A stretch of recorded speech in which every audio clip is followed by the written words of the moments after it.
Good. Minh Tham. Chào con.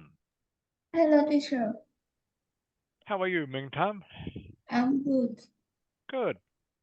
I'm good. You're good. Okay. I'll just wait another minute or so for the rest of the people to arrive.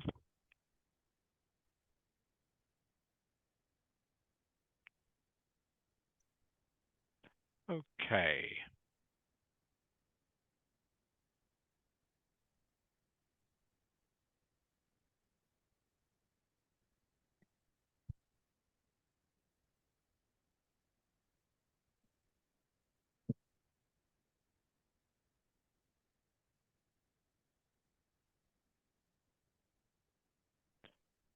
Okay. Kang Un. Xin chào. Hello, teacher. How are you, Kang Un? I'm fine, thank you. Okay.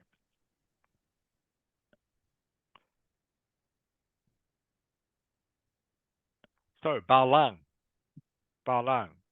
If I say Yes. Con thế nào? Is Con that thế right? nào? Yes. Okay. Bà Lan dạy cho thầy đi vậy. Yeah. How was my pronunciation? I say It's Con. good. It's okay. That's Con thế great. nào? Con Con thế thế nào? nào? Con thế Yes. nào? So, Mrs. Ha, next time I meet Huong, for example, I would say Im thế nào? Yes. Right. Yeah. Okay. Good. All right. I understand. Yeah. Okay. Cảm ơn. Mm-hmm.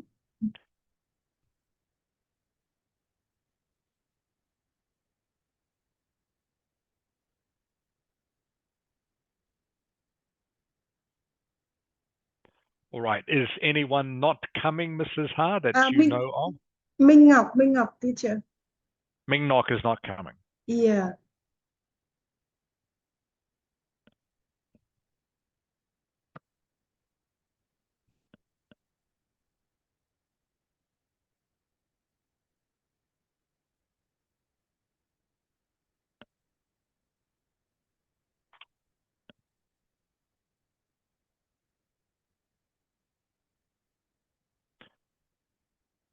Quang Minh.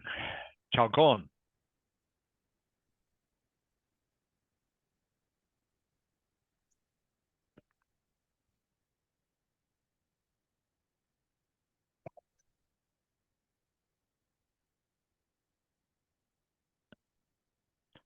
I'll just wait for him to connect. Yeah.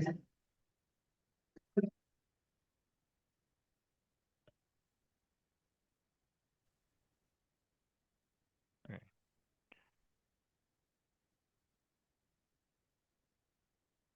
Lian, xin chào. Hello, teacher. How are you, Lian? I'm good, thank you. Great. Good to see you. Okay, I see Quang Minh has disappeared. He's trying to connect still.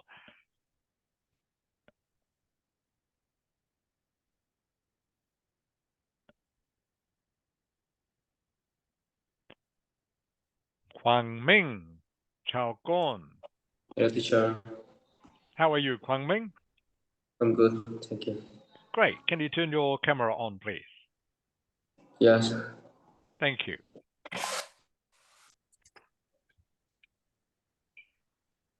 Okay, that's great. Thank you, Quang Minh. I can see you clearly now. Okay, everyone, we'll get started. So welcome to class for this afternoon. Good to see you all. So what we're doing today is we're going to be doing some more phrases. I will show you that in a moment. Some more idioms. Do some idioms with you. Actually, it's a shame Ming Nok is not here because I know she likes these, but never mind. We're going to be looking at some more idioms, okay, just to add to your vocabulary, and then we're going to be continuing with our writing task 1. Before we start, do we have any questions? Kang Ewan, do you have any questions for me? No. Okay. Lian, do you have any questions? No. Okay, Ming Tam, do you have any question for me? No. Okay, all right, everyone, let's get started. So, first thing we're going to practice, I'll just wait for your screen to load, is these idioms. Idioms. Okay. Chung Hu. Yes, Thank you. teacher. But Chung okay, Hu. con. Okay, thank you, Mrs. Ha. Chung Hu, can you please read what I have highlighted? Thank you. Do idiom improve your IELTS speaking score? Yes and no. Yes and no. Thank you, Chung Hu. Good reading. So idioms include things like slang, okay, very informal language, or colloquialisms, which again is informal language, uses a lot of metaphors, that sort of thing, to describe everyday things. In other words, the sort of language you will hear every day native English speakers use. And I know that you have similar language to this in Vietnamese. Okay, so do these help improve your IELTS speaking score? Sometimes. You can get a very high score in IELTS without using any idioms. You don't have to use idioms, but if you use idioms correctly, they can improve your score. So you don't have to use them, but they can improve your score if you use them correctly. Okay? And you will see here in one survey, band 9 students who got 9 in the IELTS test, maybe during their speaking test, they used these 1.2 times. So maybe just once or twice in their speaking test, and they got band 9. So you can see you don't have to use idioms, but they are very useful when you are talking or listening to a native English speaker. So I'm going to introduce you to some of these idioms for the next half an hour or so, and we can practice them.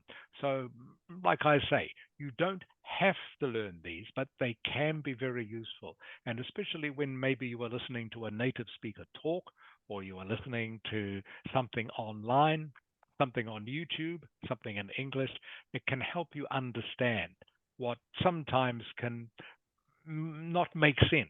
You think, what are they talking about? Okay, well, these will introduce you to some of the most common idioms. Okay, first one is Bao Lang. Can you please read the idiom and then read the meaning for me? Okay, the first one, please, Bao Lang. The first one is to bite the bullet. I don't know this word. To bite the bullet.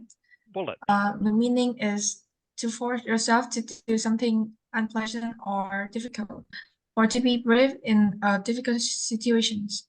Okay, which word don't you know, Bao Lang? Bullet. Bullets. Bullet is what you put into a gun. Yes. Okay, into a gun. What is the Vietnamese word, Mrs. Ha? Sorry, bullet. teacher. For bullet. Bullet là Bullet. gạch đầu. Yeah, ok. Như kiểu gạch đầu dòng ấy con. Người hiểu không? Dạ vâng ạ. Yeah, okay. Okay, good. So, good reading, Bao Lang. Okay, so to bite the bullet just means to do something difficult or unpleasant, or maybe to be very brave when you bite the bullet. Okay, sometimes people talk about my tooth is very sore. I don't want to go and see the dentist, but I need to do something about my tooth, so I will bite the bullet and do it. Okay? They don't want to go and see the dentist because they know the dentist, it's going to hurt and also going to cost them money. So they don't want to go and see the dentist, but they will bite the bullet. Means they will do something that's not very nice, but they need to do it. Does that make sense, Bao Lang? Yes. Okay, so it is to force yourself to do something you don't really want to do, or maybe just to be very brave. You will bite the bullet. Okay? All right. Next one, please. This is a very, very common one. Minh Tam. Minh Tam. Yes. Okay. Can you please read this one for me and the meaning? A pass of test if you think something is very easy to do. Okay. I'll just correct your pronunciation. This word here is peace. Peace. Can you say that, please, Minh Tam? Peace. Peace. Yeah. So it is a piece of cake. A piece of cake is the idiom. A piece of cake. A piece of cake is something that is very easy. Something that is very easy. You talk about it being a piece of cake. A piece of cake. Maybe you are talking about something like, let me see, what is something Yeah. that's really easy? Sorry teacher. Okay, can you give me 1 minute? Sao gì các con nhớ lúc nãy thầy hỏi bác cái từ bullet thì bác nghĩ là thầy hỏi từ không thôi, nhưng còn cả cái idiom của nó các con hiểu không? Kiểu như là cái từ bullet nó còn là đạn ấy. Thế nhưng mà làm sao nhờ đạn và nhưng gì nhỉ? Còn cái khi mà mình cắn vào đạn thì nghĩa là thế nào? Có nghĩa là rất là khó đúng không? Khó này là gì nhỉ? Mình vượt qua các cái hoàn cảnh khó khăn để mình làm được cái gì đó đấy. Mình dũng cảm để vượt qua hoàn cảnh khó khăn đấy nhá. Có nghĩa rất là can đảm đấy. Khi đối diện với những cái thứ mà đau đớn khó khăn thì người ta gọi là bite the bullet. Sorry, because I thought you asked me only the word bullet. You know? Yeah, I did. I did ask you the word because she wasn't sure what it meant. Yeah, okay. Okay. Thank you, Mrs. Hart. Thank you. Okay. A piece of cake, everyone, a piece of cake is just something that's very easy, very simple to do. Very simple to do. So maybe one day your mum asks you to cook some rice. Cook some rice. Very simple. So you say, sure, mum, piece of cake. Just means very easy. I can do that. Very easy. All right. Next one, please. Kang Uan. Kang Uan.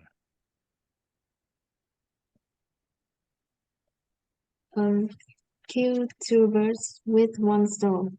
The meaning is to achieve two things by doing a single action. Good. Kill two birds with one stone. Means to do two things by doing one thing. For example, maybe on the way to school tomorrow, okay, you will stop at the shop to buy your mum some vegetables. Okay, so you are killing two birds with one stone. You are going to school, but at the same time, you are going to get some vegetables from the shop. So you get two things done in one trip. Does that make sense, Kang Uan? Yes. Okay, so kill two birds with one stone just means to do two things, okay, maybe when you are only making one trip. So like I say, you're going to school tomorrow. On the way, your mum asks you to pick up some vegetable from the shop. Okay, so you can do both. You can go to school, pick up some vegetable from the shop. You're doing two things in one trip. Okay. Next one. Quang Minh.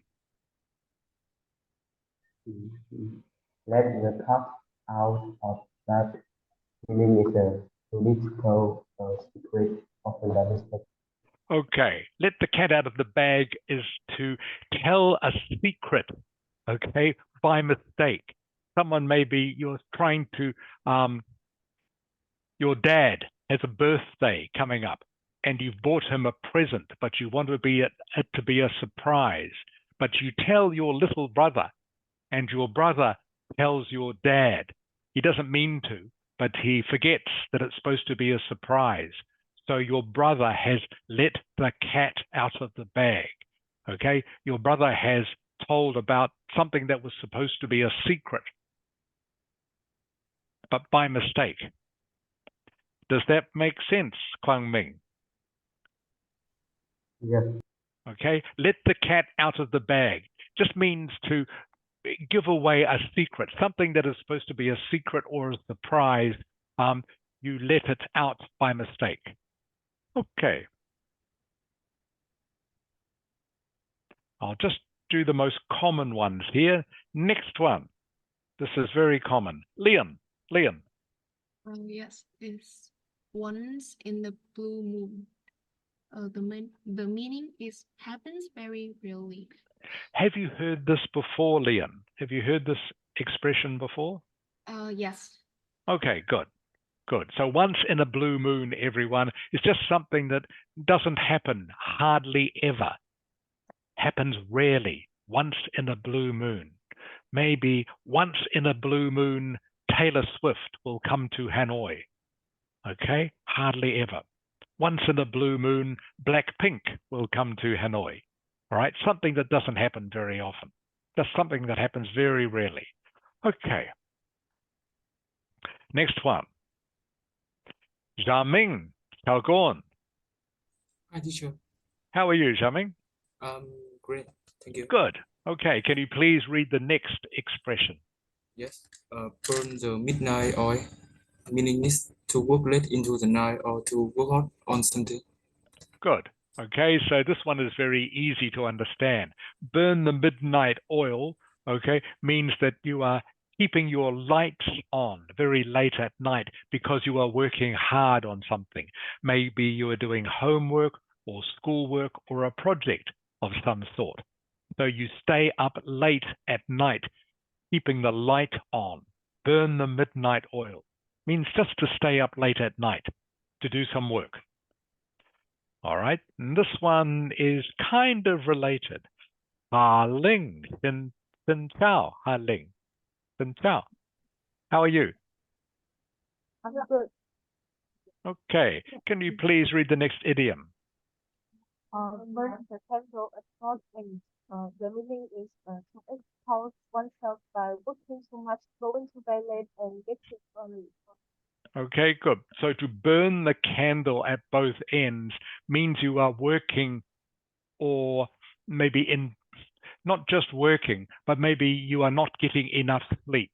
Okay, you are going to bed very late, maybe because you are going to your friend's birthday party, or you are talking to your friends online late at night, and then you get up very early in the morning after only a few hours sleep, and then you start again, okay, doing work or going to school.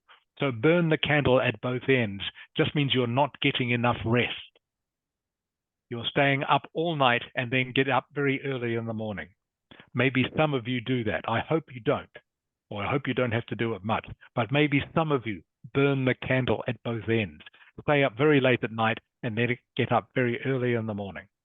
Okay.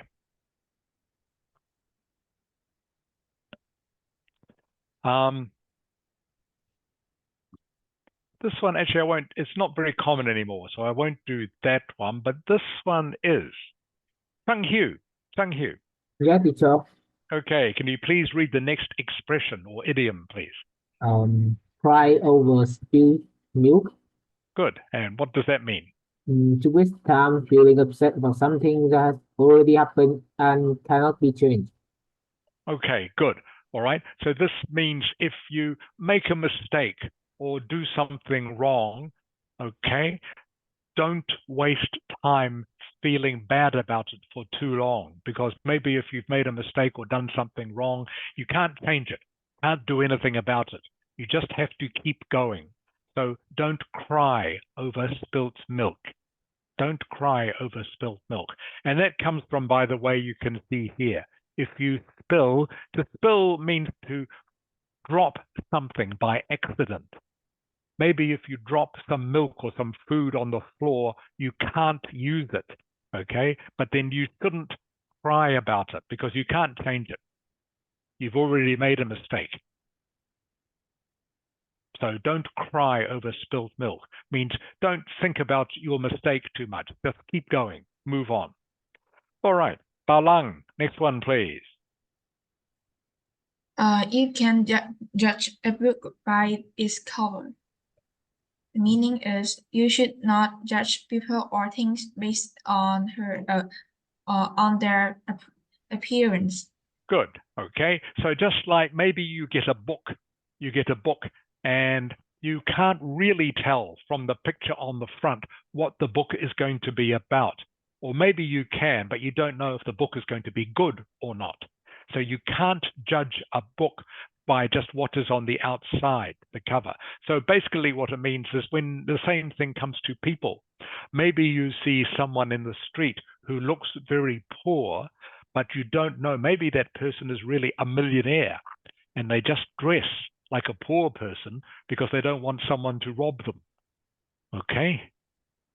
And other way around, maybe someone who is very poor but is maybe trying to impress other people, dresses up in very expensive clothes, but really they have no money, but they look like they do. But from looking at them, you can't tell. Bao Lang, does that make sense? Yes. Okay, good. So you can't judge a book by its cover. Okay, next one. Ming Tam. Yes. Okay, next one, please, Ming Tam. Don't count your chickens before they hatch. Don't assume that something will happen or be successful before it actually occurs. Okay, so don't count your chickens. People often say this in English, don't count your chickens. It just means don't assume that a plan you have is going to be successful, okay, before it actually is successful. Don't assume something is going to be okay or work out until you know it does. Don't count your chickens before they hatch, okay? It's like maybe saying, okay, when I pass all my exams, I will go to the best university in Vietnam. Okay, so that is counting your chickens before they hatch because you don't know if you are going to pass all your exams. All right, so it just means to don't be too optimistic about the future until you know exactly that your plan is working. Next one. Kang Eun. Go the extra mile to make the meaning is to make more effort than is expected or required. Okay, good. Someone who goes the extra mile means they work harder than they are expected to, or they do more than they are expected to. So maybe one day when your mum goes out and she says, Kang Eun, can you please clean the floor while I am out? But Kang Eun, you clean the floor and you also do all the dishes and you also make all the beds. Okay? So even though your mum didn't ask you to do this, so when your mum comes home, Kang Eun, your mum says, wow, you are so good. You really went the extra mile. Does that make sense, Kang Eun? Yes. Okay, just means to do extra without being asked, to go the extra mile. Okay, next one here. Again, this is very, very common. Quang Minh. Yes. Hot dog. Yeah, and what is the meaning? Very, Quang Minh? very heavily. Okay, if it's raining cats and dogs, yeah. If it's it just means if it's raining very hard outside, you can say raining cats and dogs. Raining cats and dogs. I don't know why or where this expression came from really. Here is a suggestion, okay, on the side here, but no one is sure. But if you say it's raining cats and dogs, just means it's another way of saying raining very hard. Raining very hard. Okay, again, remember these expressions, they are just colloquial idioms. Some of them, it's hard to tell what they mean unless you know and you've heard them before. So raining cats and dogs, raining very heavily. I know sometimes it rains cats and dogs in Hanoi. Just means it rains hard. Raining cats and dogs. All right. Lian. Yes. Next one, please.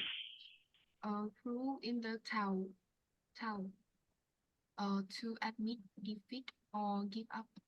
Okay, throw in the towel. If you throw in the towel, it just means you give up. You give up on some project or you stop doing work because it's got too hard or you've got annoyed with it or upset with it or whatever. Throw in the towel.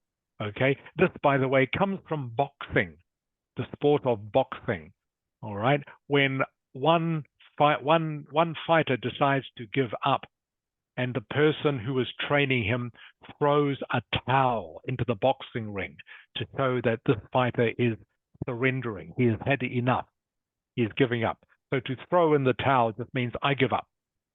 If you say, I'm throwing in the towel, I'm throwing in the towel means I'm going to give up on whatever it is. Okay.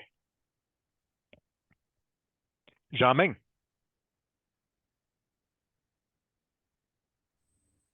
Yes. Okay, next one, please, Zha Ming. Cross that bridge when you come to it, meaning is deal with a problem or situation when it actually happened rather than worrying about it beforehand. Good. Okay, cross that bridge when you come to it means don't worry too much about something that's going to happen in the future if it's too far away and you can't do something about it. Okay, so maybe you've got a big maths exam coming up at the end of the year, but there's no good worrying about it now because it's too far away. So you say, I'll cross that bridge when I come to it. I'll worry about that when it gets closer, but I won't worry about it now. It's too far away. Too far away. So I'll cross that bridge when I come to it means I will deal with that problem at the time when it gets closer. Maybe your brother wants to borrow your motorcycle, okay, next week. You don't want him to borrow your motorcycle, okay, but you don't want to tell him until next weekend. This means I'll cross that bridge when I come to it. I'll deal with that later. Okay, only two more of these to go. Ha Ling. Yes. Next When one, in please. Rome, when in Rome is the meaning is follow the custom and behavior of the people in the place where you are visiting or living. Good. Okay, all that when in Rome just means if you say when in Rome, everyone in the English-speaking world knows that it just means to do what the local people are doing when you go to visit a new place. So, for example, when you go to, if you are going to visit somewhere in China or Japan, you would try behave and eat like the local people eat. And that's just called when in Rome. When in Rome, you just do what the local people do. So this only applies to when you are going somewhere foreign. And just means you then try your best to follow the local customs and do what the local people are doing when in Rome. And the last one here is also to do with Rome. Chung Hu. Yeah. Chung Hu, read the Yeah. last one, please. Rome wasn't built in a day. Mean important work takes time and shouldn't be rushed. Good. Shouldn't be rushed. Shouldn't be rushed. So important work takes time and you shouldn't go too fast. Rome wasn't built in a day. Okay? Maybe you could apply that to your English lesson. All right? You would like to learn to speak English much faster, as in you would like to learn to be good in only 2 or 3 months, but Rome wasn't built in a day. Sometimes you can't rush these things. You just have to work hard and take time. Rome, by the way, I'm assuming you all know Rome is the capital of Italy. Rome is the city. Rome is the city. It is the capital of Italy. All right. So these idioms or these expressions are all very common in English. What I want each of you to do now, please, all right, is to choose one of these idioms, okay? Choose any one and then give me a sentence using it. Please give me a sentence using it. Just a simple sentence. Okay, you can choose any of these.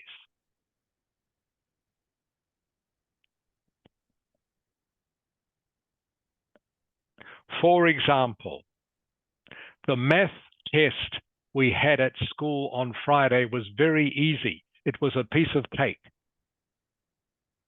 Okay, so something like that.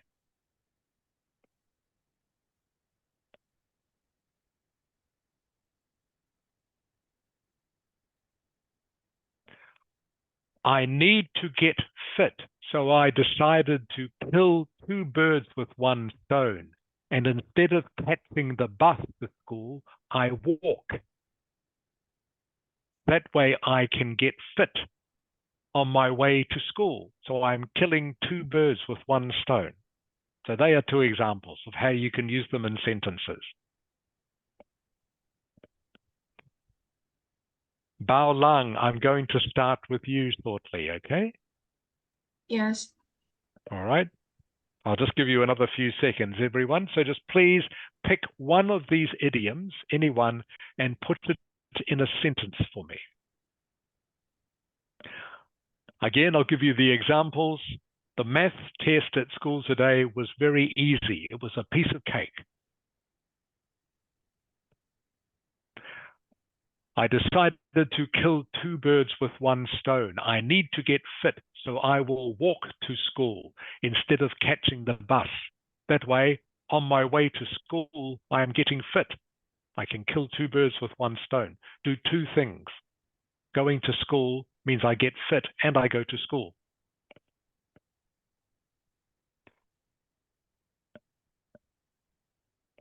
Okay, so Bao Lang, Ming Tam, Kang Ewan, Quang Ming, Lian, Zhao Ming, Ha Ling, Chang Hu is the order. Are you ready, Bao Lang? Yes. Okay. I decided to burn the midnight oil to study English before attending the English class tomorrow. Okay, good. I decided to burn the midnight oil when studying English before doing the English test tomorrow. That's fine. Okay, means Bao Lang stayed up very late at night to study. He burnt the midnight oil, stayed up very late. Thank you, Bao Lang. Ming Tam. Yes. Okay, are you ready, Ming Tam? No. Mm. Sorry, Ming Tam, have you chosen an expression? Have you chosen an idiom? Yes.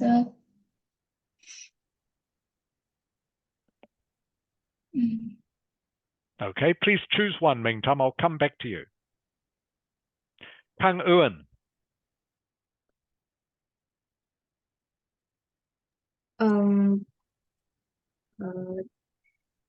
You need to work harder because the Rome wasn't built in a day. Okay. That's good, Kang Ewan. You need to work hard because Rome wasn't built in a day. That's fine. It just means you need to work hard because you are not going to. You would normally, Kang Ewan, just give an example, something like you need to work hard learning English because Rome wasn't built in a day. Means you're not going to learn to speak English in just a few weeks or a few months. Okay, Kang Ewan, but that was fine. You have the right idea. Yeah. Okay, Quang Ming. Are you ready, Quang Ming? Yes. I will. I went out once in the blue moon. Sorry, Quang Ming, your connection is very bad. I can't hear you very well. Can you try again, please? Can you hear me? Teacher? Hello, Can Quang you Ming. hear Can me? you? I can hear you. Yeah, but the connection is not very good, Quang Ming. Can Cái you try mạng again? mạng nó kém quá con ạ. I did my in the blue moon. Okay, so yeah. Ugh. Okay, I'll leave him out. I Yeah. can't hear. Yeah. Okay, Lian. I have a lot of tests tomorrow, so I have to burn the midnight oil. Okay, perfect, Liam. That's exactly right. I have a lot of tests tomorrow, so I have to burn the midnight oil. It means I have to stay up late and study. Thank you, Leon. Zhang Yes. Okay. Are you ready, Zhang? Yeah, I'm ready. I really love football, so that I play one in the blue moon. Can you say that again? Sorry, I only heard the last bit. Can you try again, please? I really love football, so I played once in a blue moon. I really love football, but I only play once in a blue moon. Does that mean you hardly ever play, Zhang? Is that right? Yeah. Okay, so you have to say, I really love football, but I only play once in a blue moon. Means I play very rarely, but you need to use but. I really love football, but I only play once in a blue moon. I really like ice cream, but I only eat it once in a blue moon. Means hardly ever. Okay, thank you, Zhang. Ha Ling. We only get to see my grandparents once in a blue moon because they live so far from me. Great. That's good, Ha Ling. Okay. I only go to see my friend once in a blue moon because they live so far from me. Okay, that's great. Chung Hu. Yeah. Okay, your turn, please. Um. For me, doing Vietnamese homework is a piece of cake. Good. Good use of piece of cake. Very good. Means it's very easy. Very easy. Thank you, Chung Hu. Okay, Ming Tam. Yes. I passed the test. The quiz was a piece of cake. Can you say that again, please, Ming Tam? Couldn't quite hear it. I passed the test. The quiz was a piece of cake. Okay, a piece of cake. A A piece. piece. Yes. Yes. A piece. Piece of cake. Okay. Yes. I passed the test easily. It was a piece of cake is the best way to say that sentence. Okay. Thank you, everyone. Thank you for trying. So, again, you don't need to know these. You don't need to study them, but it is useful to know them because you will find a lot of native speakers will use these idioms or expressions. And sometimes, like I was saying, can be a little hard to work out exactly what they mean. So it is useful for me to introduce you to them, but you don't need to learn them. But it is useful to know they exist. Okay.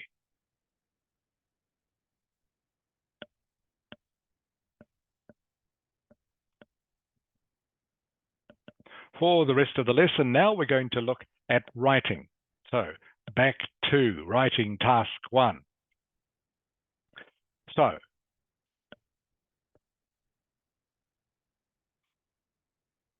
just a reminder, writing task 1 has 4 paragraphs, paraphrase, overview, and 2 detail paragraphs. And we use the acronym POT to help us remember.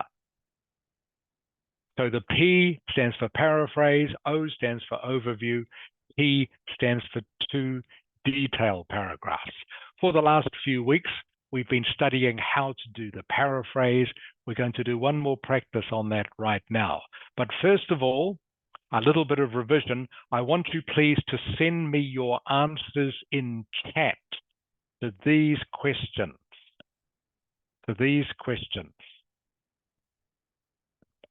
So, Bao Lang, Yes. can you just read me question 1, please? What is question 1? What sort of graph is this? Keep going.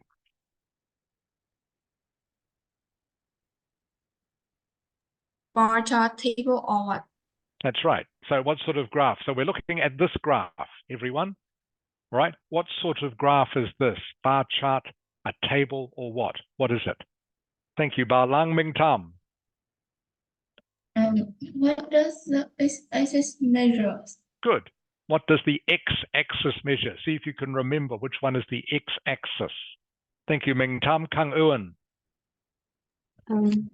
What does the y-axis measure? Good. What does the y-axis measure? All right. And the last thing I want you to do is this. Please paraphrase the title of this graph. Okay. And please begin your answer with this graph shows. This graph shows.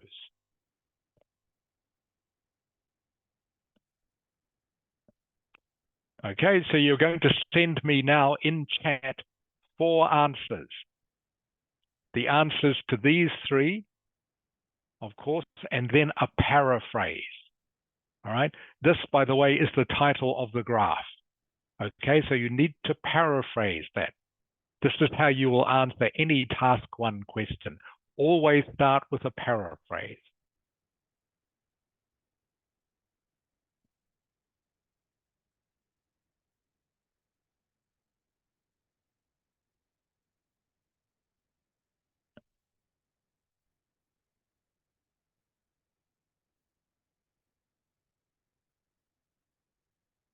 So I look forward to seeing your answers in chat as soon as you are ready.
Right. I'll make this a little bit bigger so you can see it, just in case some of you, oops.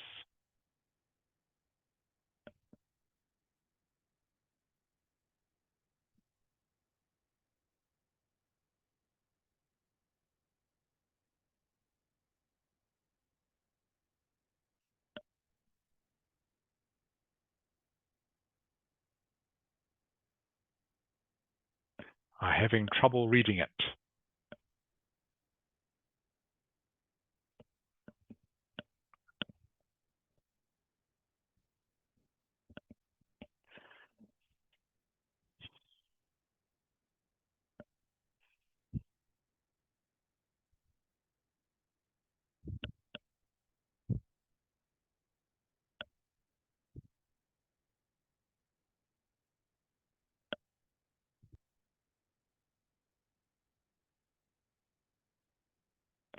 Okay, Chang Hu, thank you for your answer, Chang Hu.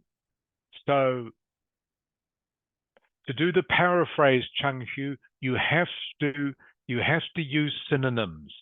Okay, you need to use synonyms. So everyone, you can't just copy this title here. You need to use as many synonyms as you can think of. That's what we are practicing.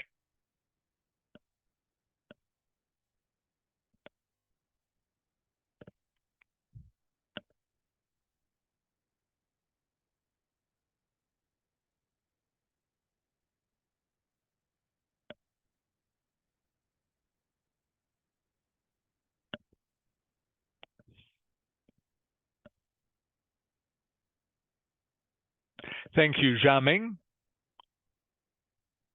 I've got your answer.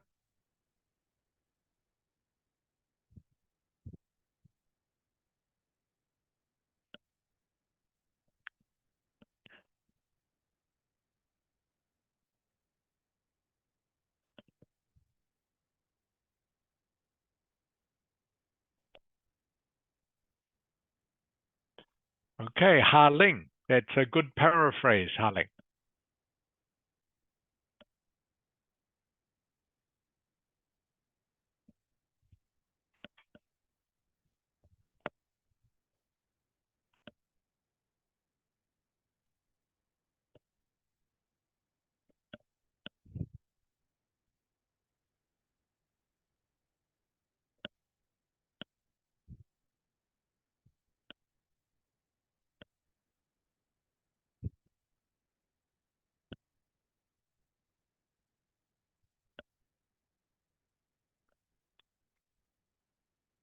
Thank you, Ming Tan. You need to send me all the answers at once, please.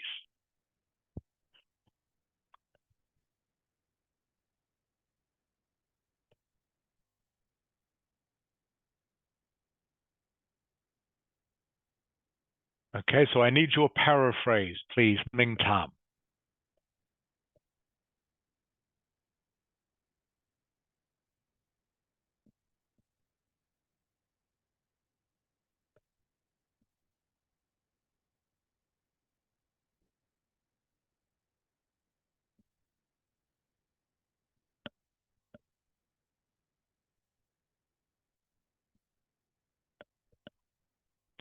Thank you, Bao Lang. You have the right idea with the paraphrase, but your English isn't quite correct.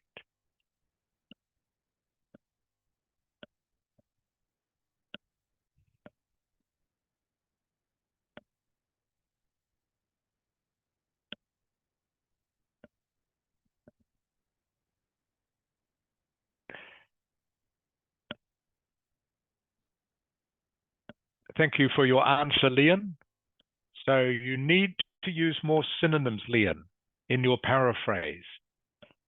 So remember, for the paraphrase, everyone, you can't just copy the title from here. You must think of other words to describe it.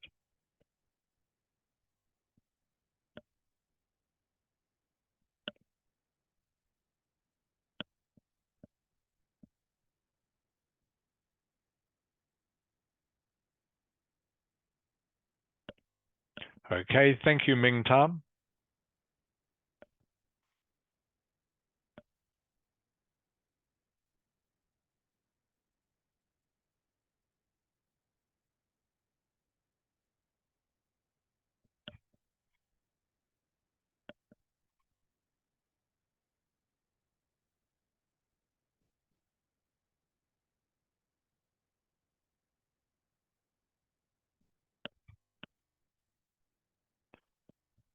Okay, who am I waiting for? Kang Uan, have you sent yours? I'm almost finished. Okay, thank you.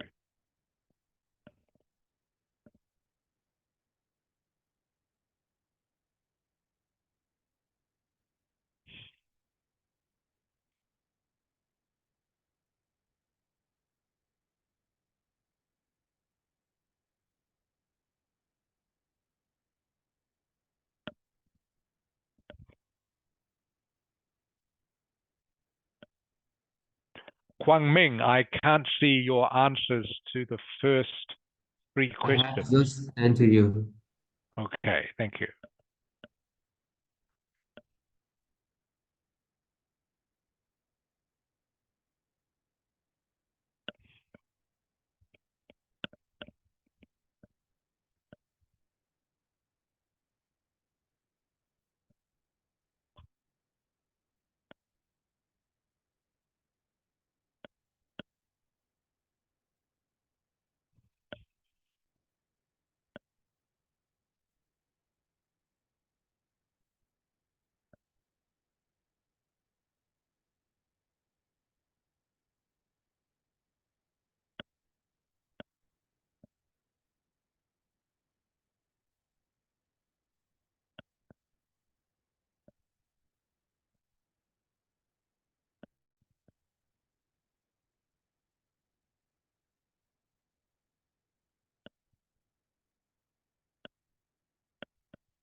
Thank you, Kang Ewan.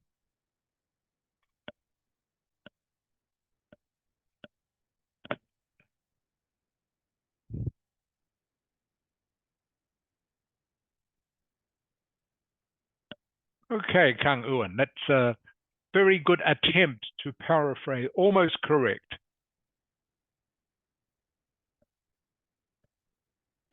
All right, so now the answers. Bao Lang, Yes.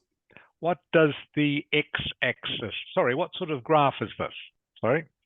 It's like graph. It is a line graph, everyone. Okay, I think almost everyone got this correct. This is a line graph, which you can tell obviously by the lines. So very easy. This is a line graph. Thank you, Bao Lang. Ming Tam,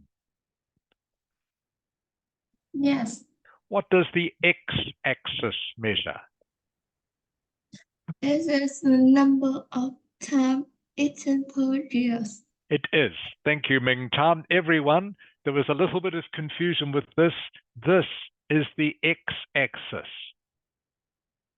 This is the x-axis. The x-axis is always the one that goes up and down the page, or the vertical axis. Vertical axis, or the one that goes up and down. So the answer to number 2, okay, number of times eaten per year. Kang Ewan, Yes. what is the y-axis? The y-axis measures the year. Correct, everyone. Okay, so if this is the x-axis, this is the y-axis. All right, and as you can see, the y-axis measures years. The y-axis measures years. So another easy way to remember this is that x comes before y in the English alphabet. Okay, so this one is first and this one is second. X and Y. X and Y. Okay, so a little bit of confusion about that. So X and Y. And finally, to the paraphrase. Some of you did this okay, some of you not so well. Remember, with a paraphrase, you paraphrase. There are 3 ways to paraphrase. I talked about this with you last week. Hopefully some of you made notes about this. 3 ways to paraphrase. So, Kwang Ming, Yes. what is the first way you can paraphrase something? What is the first thing you can do? The graph shows that No, what is the first thing you can do to when you are paraphrasing? What can you do? How do you do it? use Not the sure. symbol. Yeah, use synonyms, everyone. So, okay, so I've sent this to you in chat, everyone. First thing you can do is use synonyms. Use synonyms. Remember, synonyms are words that mean the same as other words. So your paraphrase must be different from this title if you want to get a good mark. Some of you wrote to me saying this graph shows the consumption of fast food by Australian teenagers. Okay, so you just copied the title, which won't get you a good mark. To get a good mark, you need to think of synonyms for this. So one way of paraphrasing is using synonyms. Another way of paraphrasing is this. I'll send it to you in chat.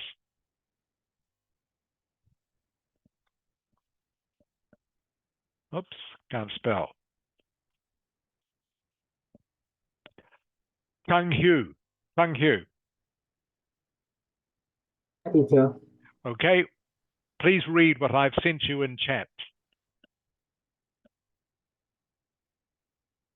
change the word order. Correct. Okay, so the other way you can paraphrase is change the word order. So you could say, for example, this graph shows fast food consumption by Australian teenagers. Okay, so I could put fast food at the beginning of the sentence and it still makes sense. This graph shows fast food consumption by Australian teenagers. That's another way of paraphrasing. Change the word order in the sentence. So, number one, use synonyms. Number two, change the word order. Can anyone tell me what number three was? Number three, how to paraphrase. Harling?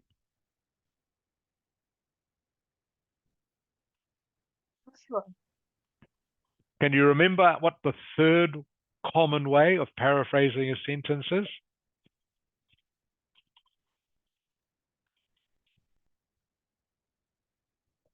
Harling? I don't remember that. Okay, here it is. I've sent it to you in chat. What does it say, Harling? Change the form of the word. Change the form of the word. Okay? Change the form of the word. So, for example, instead of saying Australian teenagers, Harling, instead of saying Australian teenagers, I could say teenagers in where, Harling? Australia. Correct. Okay, so I change Australian to Australia. So in this case, I do the paraphrase by changing the word order, okay, and then I change the form of the word. So instead of saying Australian teenagers, I say teenagers in Australia. So I've changed the form of the word. So please, everyone, remember, this is how you paraphrase. You use synonyms, you change the word order, or you change the form of the word, or all three. You can use all three if you can. So synonyms, change the word order, change the form of the word. I will send you here in chat, everyone. This is a paraphrase. There are many different ways you could paraphrase the title of this graph. But I will show you this as an example.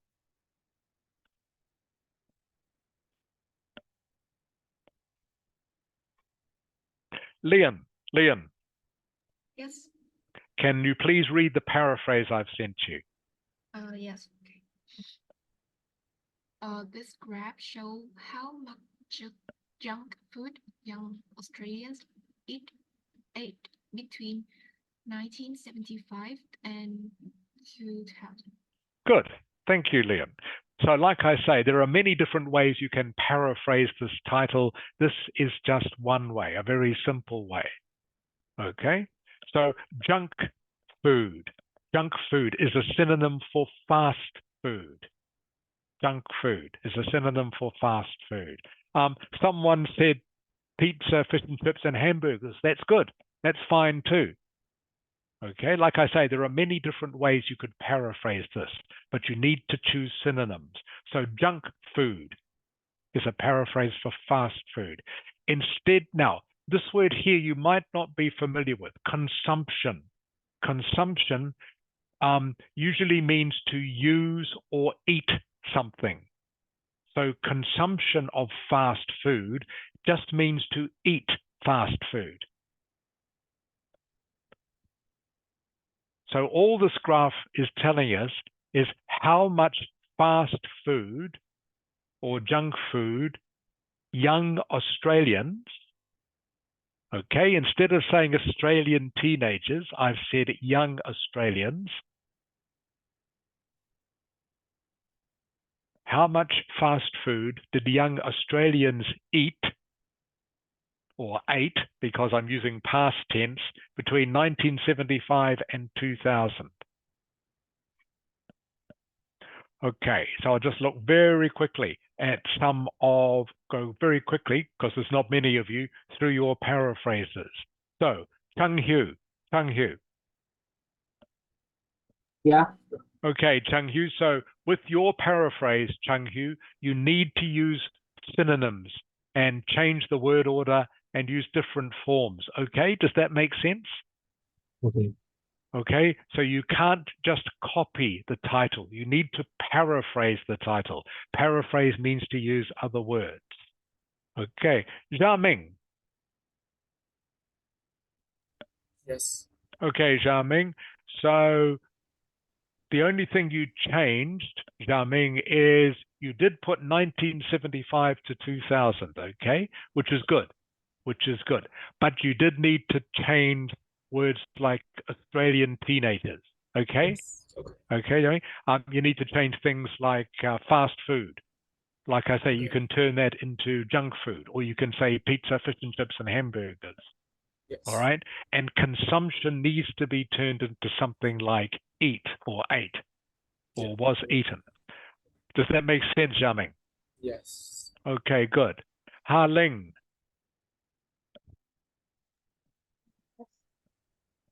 Ha Ling. Yes. Okay, sorry, Ha Ling, I can't hear you very well. Okay, Ha Ling. So, pretty good, Ha Ling. This graph shows the amount of fast food. Okay, so you need to a synonym for fast food, Ha Ling? Junk Some food. junk food, or another one is convenience food. Okay, is another one. Or you could have just said pizza, fish and chips, and hamburgers. Okay. And instead of saying consumed, you could have said eaten, Ha Ling. Okay, eaten. Yeah. Does that make sense? Yes. Consume just means to eat. And instead of saying teenagers, what could you say, Ha Ling?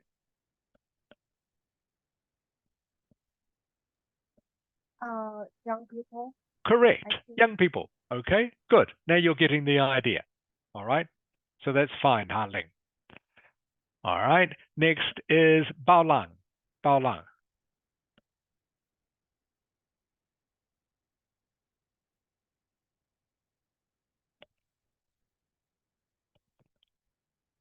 Yes. Okay, Bao Lang. So looking at your paraphrase, you haven't paraphrased much. Okay. So you've got this graph shows the amount of fast food. Okay. Give me something else instead of fast food, Bao Lang. Give me a synonym. Young food. Junk food, correct. Junk food. Okay. Instead of saying consumed, what could you say? Eaten. Correct. Okay. Instead of saying, and what have you got here? You've got Australian younger.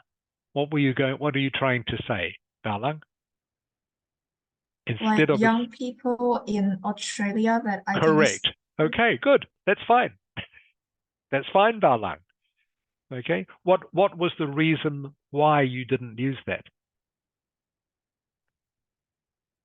I don't know, but Yeah, what you just said to me is 100% correct, Bao Lang. So you can use that, okay? By young people in Australia. It's a good paraphrase. Okay, that is correct. Any question, Bao Lang? no. Okay, thank you. Who's next? Leon. Yes. Okay, Leon. So you haven't paraphrased at all in your answer. Okay? All right. All you did was copy the title, which won't get you a good mark. So Leon, so remember what is a synonym for fast food? It's junk food. Correct. What is a synonym for Australian teenagers?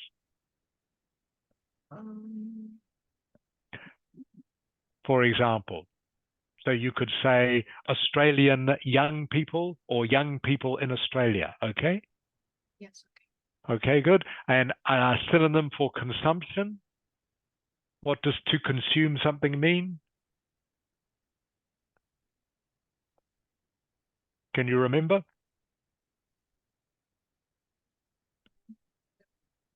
It means to eat, Leon. Okay? Consumption means to use or eat. In this case, eat, because we're talking about food. So you know that consumption means eat. Consumption means eat. Does that make sense, Leon? Yes. Okay, good. Okay, who is next?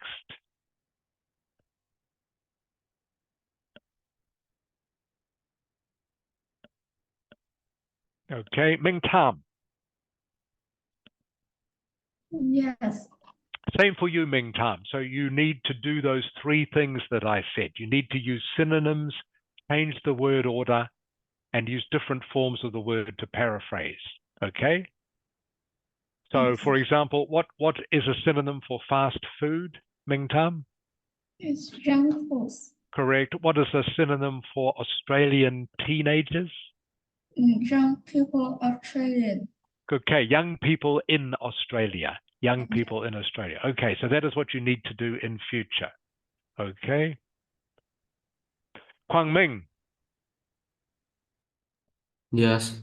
Okay, Kwang Ming, you had a good try, Kwang Ming. You used junk food, which is correct. Okay, and you said Australian adolescent, Kwang Ming. Very good.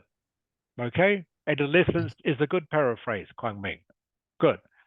Okay, so all you needed to change was really consumption. What does consumption mean, Kwang Ming? It's eaten. Okay, means to eat or eaten. Eating. Yeah. Okay, means to eat. All right, so everyone please mean consumption. If you consume something, it means to use something. In this case, we know that it actually means eat because we're talking about food. For example, everyone, most of you I know ride motorcycles. A lot of you ride motorcycles. Your motorcycles consume petrol or fuel. All right, because you're talking about a motorcycle, you know that consume doesn't mean eat. Your motorcycle doesn't eat petrol, but it uses it. So consume means to use or eat, depending on the context. All right, almost there. Kang Ewan. Yes. Okay, Kang Ewan, this is very good. You're just missing one word, Kang Ewan. Can you see your paraphrase, Kang Ewan? Can you see it? Yes. Can you read it for me, please? Just read your paraphrase. This graph shows the amount of fast food such as hamburger, fish and chips, and pizza by Australian youngsters from the year 1975 to 2000. Okay, so that's an excellent paraphrase, Kang Ewan, except you are missing one word. Do you know what the word is that you have missed out? No. What are the Australian youngsters doing with the hamburger, fish and chips, and pizza? What are they doing with it? They ate it. Yes. So that is the word you missed out, Kang Ewan. You haven't got anything there, have you? I can't see anything there about eating. Does that make sense? Yes. Okay, so the way to correct it, Kang Ewan, can you see hamburger, fish and chips, and pizza? Okay. Yes. Okay, you need to put the word eaten by. Okay, Yes. that's all you need to do, and it would be perfect, Kang Ewan. It would be 100% perfect, okay? Yes. The rest of it is a great paraphrase, Kang Ewan. You have the right idea. Good. Just left out the word eaten. Okay, are there any questions about that, everyone? Okay, so again, let me just summarize. This is a line graph. Chung Hu, what sort of graph is it?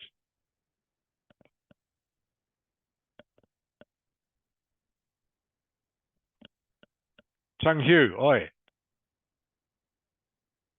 Dạ.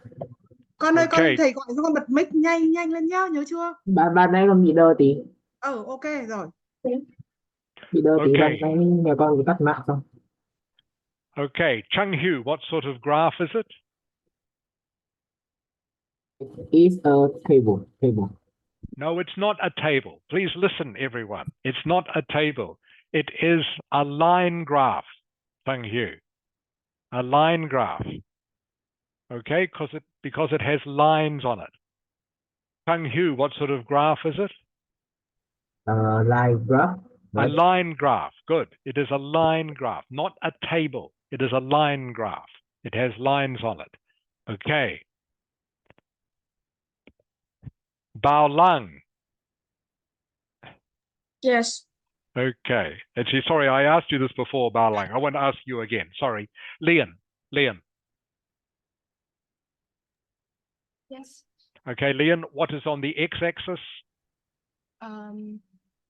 The x-axis.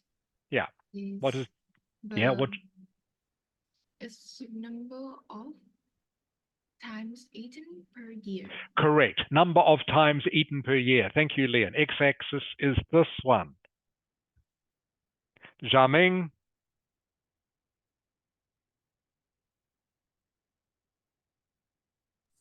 Yes, sorry for Okay. so That's okay, Jiaming. What is on the y-axis? year. Years. Correct, everyone. So, x-axis, y-axis, line graph. Okay.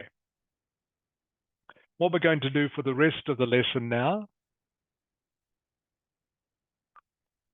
Oh, sorry. And the other thing I wanted to remind you of, the 3 ways to paraphrase, which I have sent you in chat. So you should write these down. Synonyms, change the word order, and change the word form. Okay, are the 3 most common ways of paraphrasing. So please remember this for your paraphrases. Synonyms, change the word order, change the word form. Okay. Now we're going to continue on to do the overview. The overview is the second paragraph, is always the second paragraph of a task 1 question. First paragraph is the paraphrase, second paragraph is the overview.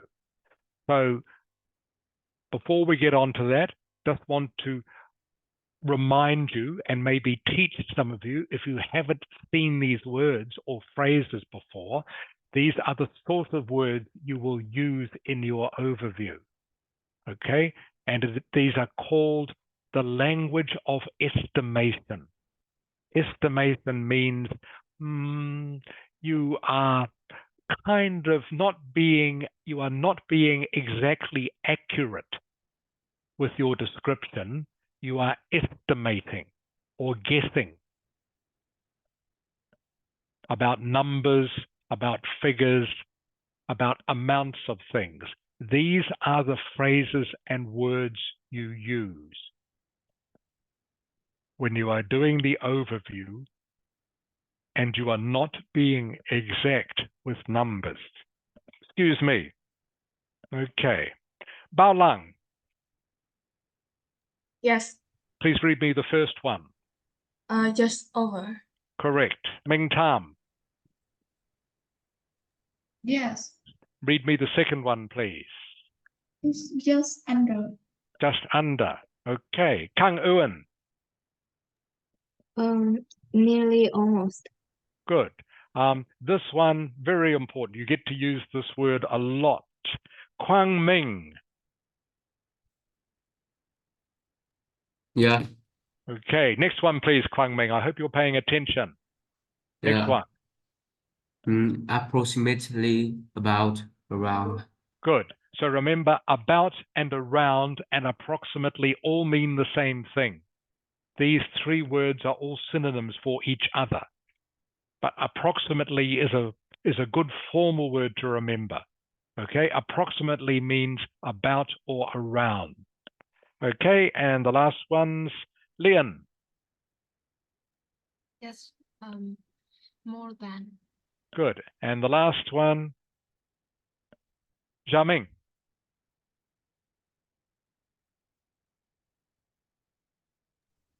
Less than. Less than, correct. Okay, so these are all words you use when you are describing things that are happening in a graph or chart. Okay, but sometimes it's a bit hard to exactly read the graph or chart. So you have to estimate. So just over, again, I'll go quickly through these. I'm sure most of you know what these phrases mean. Just over means something that is a little bit higher Just under is something that is a little bit lower. Nearly and almost means something that almost or nearly reaches a certain level.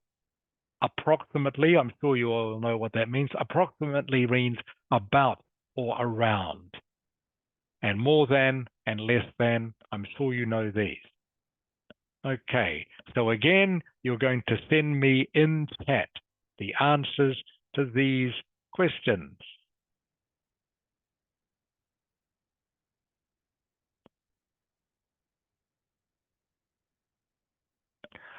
Okay, so everyone, looking at this graph, the graph that is about how much junk food Australian teenagers ate between 1975 and 2000,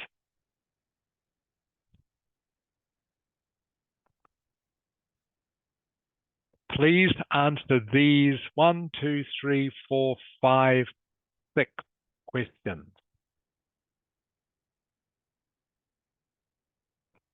Actually, I'll get you to read me the questions. Harling. Question 1, please. Harling, question 1. In what years was fish and chips consumed eaten just under 46 times per year? Good. Thank you, Harling. So everyone, X here is an abbreviation that means times. Times. So Harling, that's how you read it. Whenever you see this, Harling, okay? See this where it says, it looks like 40x. You actually pronounce it 40 times. 40 times. Okay? Okay. So this, when you see a little X like this, it's an abbreviation, means times. All right? And everyone, I hope you remember by now, consumed in this graph means the same as eaten. Consumed and eaten mean the same thing. Okay. Thank you, Harling. Chung Hugh. Yeah. Number 2, please. Read the question. In what years were Hubble consumed or eaten? Just over 80 per year. Okay, remember this X is pronounced times, Chung Hugh. Okay, you say 80 times per year. The small x here is an abbreviation, a short way of writing times. Okay, number 3, Balang, please. In what years what pizza consumptions approximately 85 per year? 85 Okay. times per year. Correct, thank you. Thank you, Balang. 85, remember everyone, that little x means times. 85 times per year. Thank you, Balang. Ming Tam, number 4. Hamburger consumption reached more than 100 per year in what year? Okay, remember what the X means? X. Ming Tam, this little X here, it means times, okay? Is how you pronounce it. Yes, time. Can you say that for me, please, Ming Tam? 100 times per year. 100 times. Okay, whenever you see a small X like this beside a number, it means times. You pronounce it times. Kang Ewan. Pizza consumption was less than 20 times per year in what time period? Thank you, Kang Ewan. Perfectly read. And the last one here, Kwang Ming. After a decline consumption of fish and chip, rose almost 19.5 times per year in a in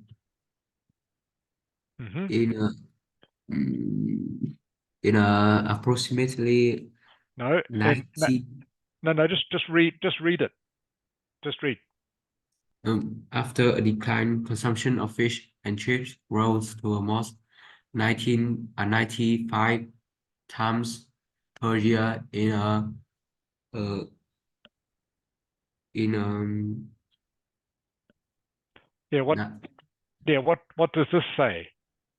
in what year? Correct. Okay, just read it. In what year? After a decline, consumption of fish and chips rose to almost 95 times per year. In what year? Okay, good. So everyone, you need to send me the answers to these 6 questions in chat. Now, please.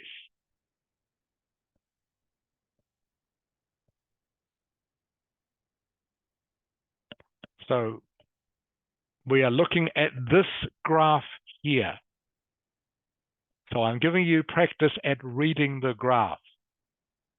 And we are using the language of estimation, using words like just under, just over, approximately, more than, less than, almost.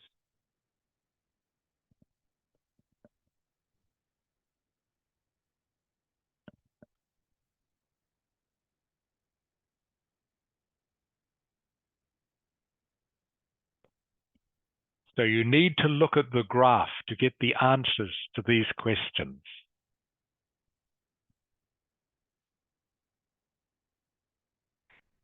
First one should be very easy. Kang Li Bao Lang. Yes. What is the answer to number 1, by the way? This one is easy. Is 2000. Correct. Okay, so Bao Lang has given us all the answer to number 1. The answer to number 1, in what year was fish and chips consumed just under 40 times per year, was the year 2000. So for anyone who is confused, I am pointing at it on the graph now. Okay, you can see each of these lines measures times per year, times eaten per year. You can see here the red line, which is fish and chips, is just under 40. Just under 40. Another way of saying this, of course, is that it is almost 40. But just under is actually a better description because the line is coming down. So I hope everyone understands that. The answer to number 1 is 2000.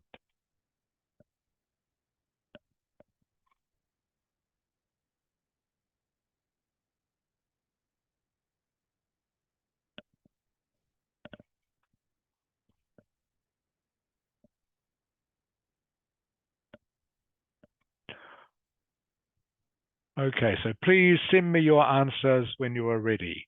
Ha Ling, I've got yours. Thank you.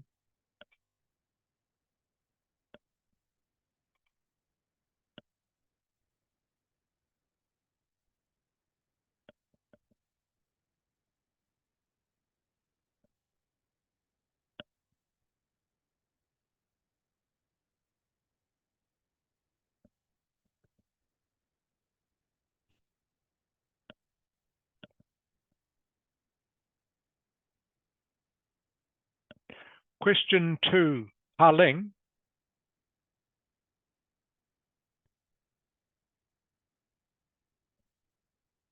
Ha Ling. Yes. Okay, question 2. The question says in what year? Okay. Okay, you've given me a range of years. All right. Okay, Ha Ling. So in what year were hamburgers consumed just over 85 times a year? So you have to pick the first year, okay? Okay, thank you.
Okay, please, only another few minutes of this. Almost time to finish the lesson, but I want to finish this before the lesson finishes. So can you please send me your answers?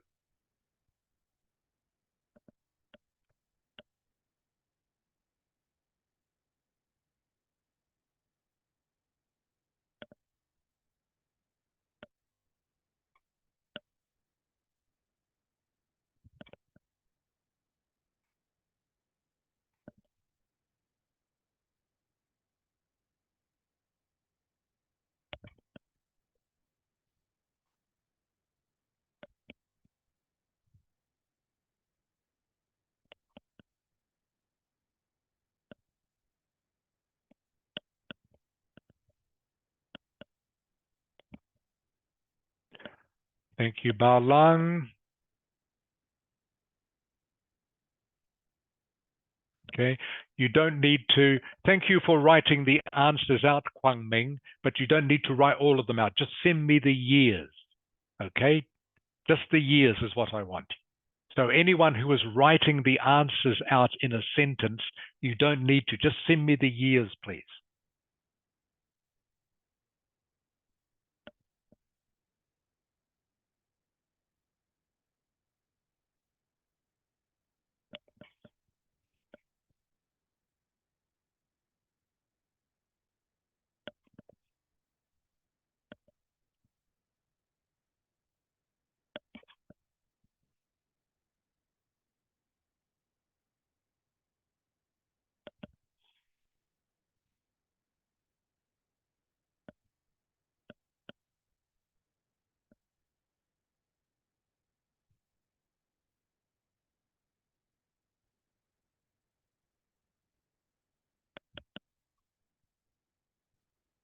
Okay, I'm still waiting for Kang Hu, Ming Tam, Kang Ewan, and Lian, please. Kang Hu, Ming Tam, Kang Ewan, and Lian, can you please send me your answers? Remember, all I want is the years, okay? Don't need to write a sentence, just send me the years.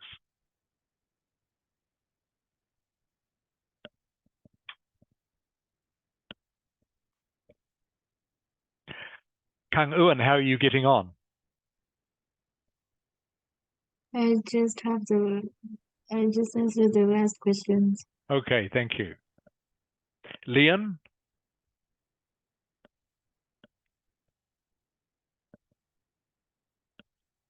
Lian?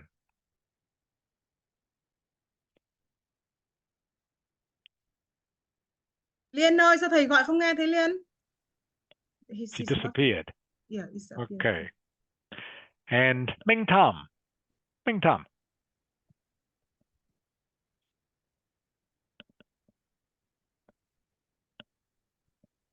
Yes. Okay, have you finished, Ming Tam? Oh, yes. Okay. Okay, please send me the answer. Remember, all I want is the years. No one has to write me a sentence.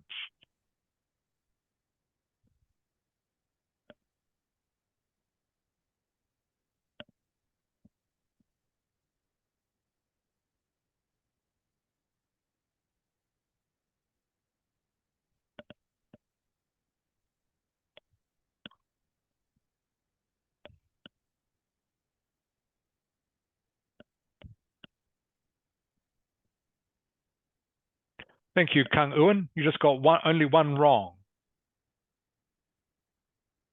I will show you in just a moment. Thank you, Ming Tam.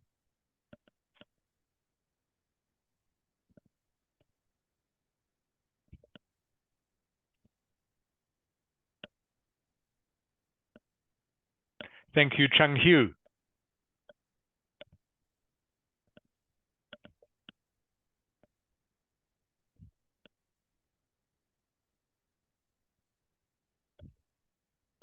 Okay, almost correct, Chang Hu. Okay, everyone, I will give you the answers now. Okay, in what year was fish and chips consumed just under 40 times per year? You know the answer to this, 2000. Chang Hu, Chang Hu. Yeah. Okay, The answer is 2000, Chung Hu, not 1985. Okay, fish and chips, okay, is the red correct. line. Fish and chips is the red line, okay? Here is 40 times per year, just under 40 times per year in 2000. So 2000 is the answer. In what year were hamburgers consumed just over 80 times per year? The question asked for 1 year.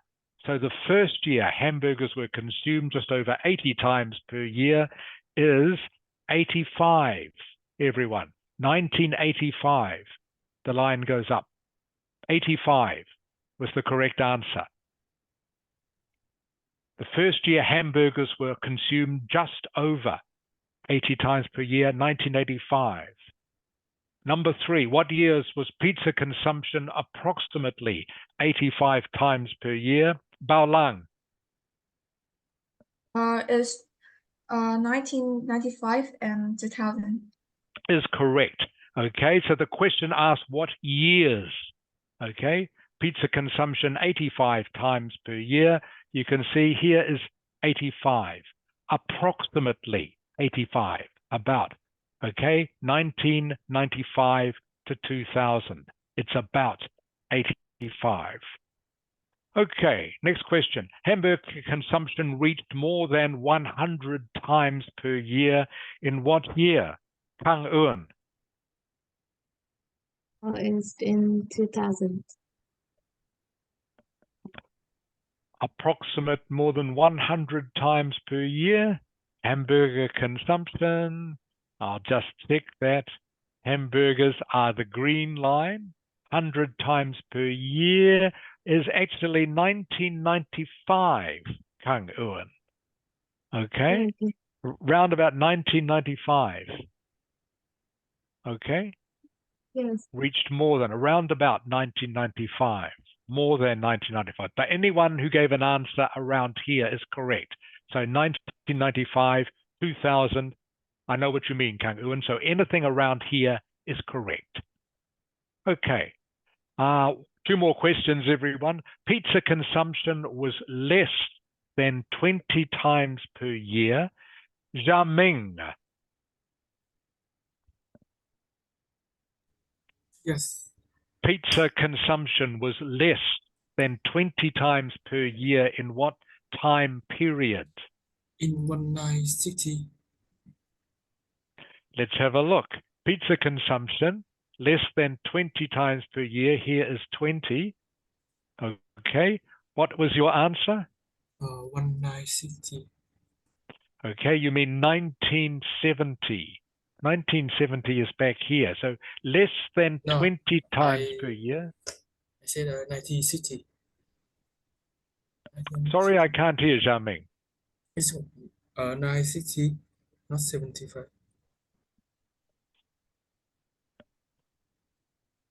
19 what? Sorry, Zha Ming? 60. No, I'm not sure what number you're saying. The answer, by the way, everyone, it says what time period, okay?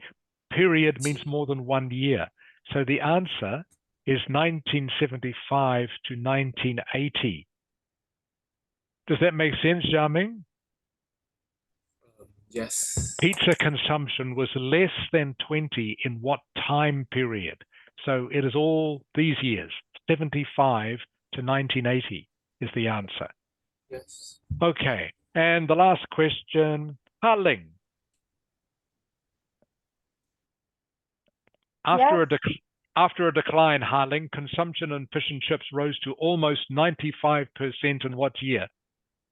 It's in 1985. Correct, 1985. Okay, you can see here, consumption of fish after a decline, which means a fall, consumption rose, which means it climbed a little bit, to here, almost 95 times 1985 is the answer. Okay.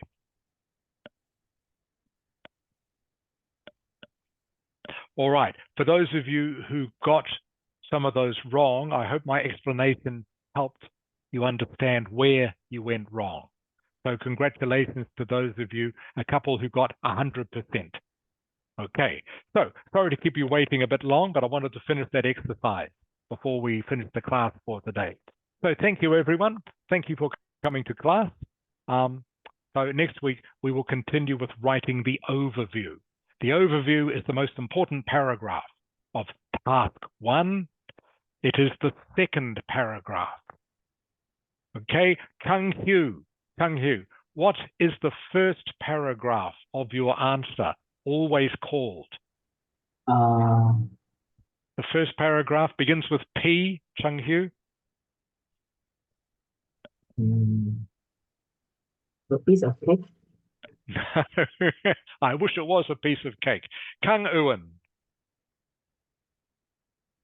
Is a paraphrase. Correct. Paraphrase, Chung Hyu. The first paragraph of a task 1 answer is always called the paraphrase. Remember, paraphrase, overview, 2 detailed paragraphs are the 4 paragraphs in your answer. Okay, thank you, everyone. All right, thank you for coming. Hope you all have a wonderful week. Nice to see you all. Look forward to seeing you all again next Sunday. Tam biệt, everyone. Kep lai sao. I will Tam send you biệt. the topic Teacher. later. Yeah, bye bye. Bye, teacher. Bye, Bye. teacher. Bye-bye. Chào các Bye-bye. con. Chào bác ạ.